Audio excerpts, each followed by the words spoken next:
Iyo hana gok duka luki hana apa ayu hana mungkin ngadom dua metanya hana te abet hana tate mudi majelis nalim igap na pikiran ni urang nyo nak darah lewet nyo hana hawai le ke jelamnya mahai yang tukang pemahai-mahai jelamnya kanji mai handang urumu ne kena cok jelamnya tu cok kena tubuh belang wari be 20 nang roku jelamnya 20 mayam lo ilham ne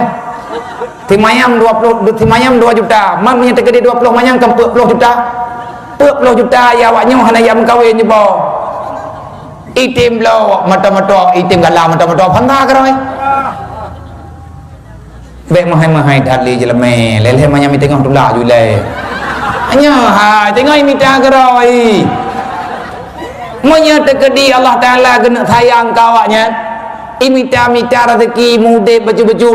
nyan jelame nyan keimat nikah mende dua-dua manya mi tengok teken ju le thabo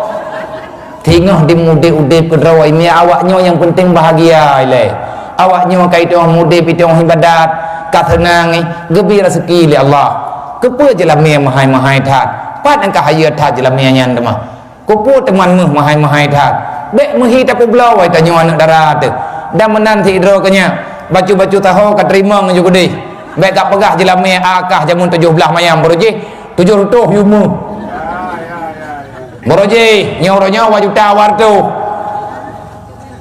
roh ke hana puka pre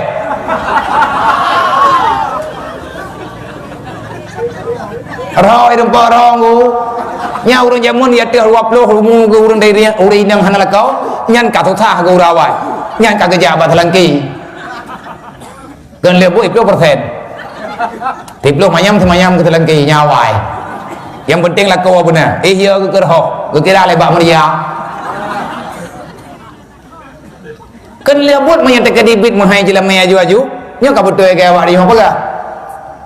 janda di depan gadis makin ketinggalan nya ka betul ke dawanya ke tapi urangnya yang janda yang boleh lah kau ke mah dah boleh ikan lah kau boleh dan di awaknya hana hawai ke gadis yang penting promo benar pohong ni nyong walaupun tak pegah maya yang terkadang-kadang itu yang bak mengkawinnya kan kagura bak tak pegat acara walimah mengkawinnya kahura-hura hana jetli kenilai ibadah maka yang perlu katanya berterjaga udip dunia dan akhirat berbahagia tanya udip dunia